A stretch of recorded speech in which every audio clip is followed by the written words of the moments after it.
লাভ কৰিছে। আমি 1.5 লাখ অতিক্ৰম কৰিম আৰু 4,500 LP UP টিচাৰৰ তেওঁলোকৰো আমি আবেদনসমূহ গ্ৰহণ কৰিছিলোঁ। আমি ইয়াৰ আগৰ যি 5,500 সেই প্ৰক্ৰিয়াটো সম্পূৰ্ণ নকৰাকে আমি 4,500 ভেৰিফিকেশ্যন আৰম্ভ কৰা নাছিলোঁ, কাৰণ অভাৰলেপিঙৰ এটা সমস্যা থাকে। সেইখিনি 5,500 নিযুক্তি হৈ যোৱাৰ পাছত 4,500 ভেৰিফিকেশ্যনৰ প্ৰক্ৰিয়া প্ৰণালীবদ্ধভাৱে আৰম্ভ হৈছে। প্ৰথম আমি PWD ভেৰিফিকেশ্যন কৰিলোঁ। ইয়াৰ পাছত তেওঁলোকৰ যিসকলৰ NCC আছিল, NCC চাৰ্টিফিকেটবিলাকৰ ভেৰিফিকেশ্যন হৈছে আৰু সেইটো আমি NCC লৈকে লিখিছোঁ। তেওঁলোকৰ পৰা আধা আহি পাইছে আৰু আধা এইকেইদিনৰ ভিতৰতে ভেৰিফিকেশ্যনৰ ৰিপৰ্ট NCCৰ পৰা আহি পাব।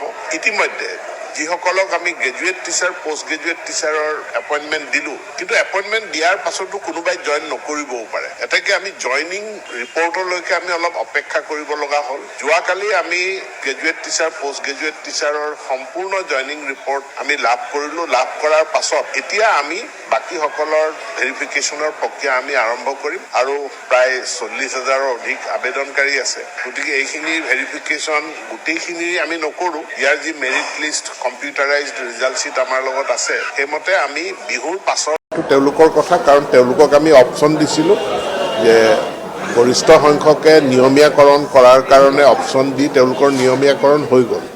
প্ৰায় আমাৰ 8,000 মান শিক্ষক আছে যিসকলে নিয়মীয়াকৰণটো তেওঁলোকে অপশ্যন দিয়া নাই। তেওঁলোকে কৈছে তেওঁলোক ঠিকাভিত্তিক শিক্ষক হৈয়ে থাকিব, আৰু কাৰণ ঠিকাভিত্তিক শিক্ষক হৈ থাকিলে তেওঁলোকে ইতিমধ্যে চাকৰিত যোগদান কৰা সময়ৰ পৰা এতিয়ালৈকে যিখিনি তেওঁলোকে ইনক্ৰিমেণ্ট পাইছে, সেই ইনক্ৰিমেণ্টখিনি তেওঁলোকে দেখিছিল যে সেইখিনি তেওঁলোকৰ বাবে লাভজনক, আৰু নিয়মীয়াকৰণ হ'লে তেওঁলোকৰ চাকৰিটো আকৌ নতুনকৈ আৰম্ভ হ'ব। গতিকে ইনক্ৰিমেণ্টখিনি তেওঁলোকে লুজ কৰিব। এইটো তেওঁলোকৰ ব্যক্তিগত সিদ্ধান্ত আৰু সেইমতে আমি অপশ্যন দিছিলোঁ। অপশ্যন মতে আমি 4,500 ভেৰিফিকেশ্যন আৰম্ভ কৰা নাছিলোঁ, কাৰণ অভাৰলেপিঙৰ এটা সমস্যা থাকে। সেইখিনি 5,500 নিযুক্তি হৈ যোৱাৰ পাছত 4,500 ভেৰিফিকেশ্যনৰ প্ৰক্ৰিয়া প্ৰণালীবদ্ধভাৱে আৰম্ভ হৈছে। প্ৰথম আমি PWD ভেৰিফিকেশ্যন কৰিলোঁ। ইয়াৰ পাছত তেওঁলোকৰ যিসকলৰ NCC আছিল, NCC চাৰ্টিফিকেটবিলাকৰ ভেৰিফিকেশ্যন হৈছে আৰু সেইটো আমি NCC লৈকে লিখিছোঁ। তেওঁলোকৰ পৰা আধা আহি পাইছে আৰু আধা এইকেইদিনৰ ভিতৰতে ভেৰিফিকেশ্যনৰ ৰিপৰ্ট NCCৰ পৰা আহি পাব।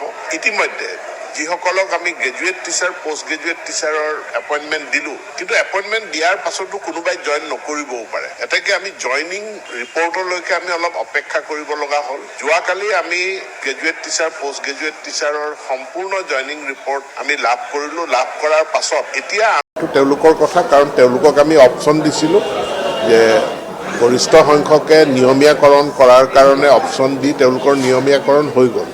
প্ৰায় আমাৰ 8,000 মান শিক্ষক আছে যিসকলে নিয়মীয়াকৰণটো তেওঁলোকে অপশ্যন দিয়া নাই। তেওঁলোকে কৈছে তেওঁলোক ঠিকাভিত্তিক শিক্ষক হৈয়ে থাকিব, আৰু কাৰণ ঠিকাভিত্তিক শিক্ষক হৈ থাকিলে তেওঁলোকে ইতিমধ্যে চাকৰিত যোগদান কৰা সময়ৰ পৰা এতিয়ালৈকে যিখিনি তেওঁলোকে ইনক্ৰিমেণ্ট পাইছে, সেই ইনক্ৰিমেণ্টখিনি তেওঁলোকে দেখিছিল যে সেইখিনি তেওঁলোকৰ বাবে লাভজনক, আৰু নিয়মীয়াকৰণ হ'লে তেওঁলোকৰ চাকৰিটো আকৌ নতুনকৈ আৰম্ভ হ'ব।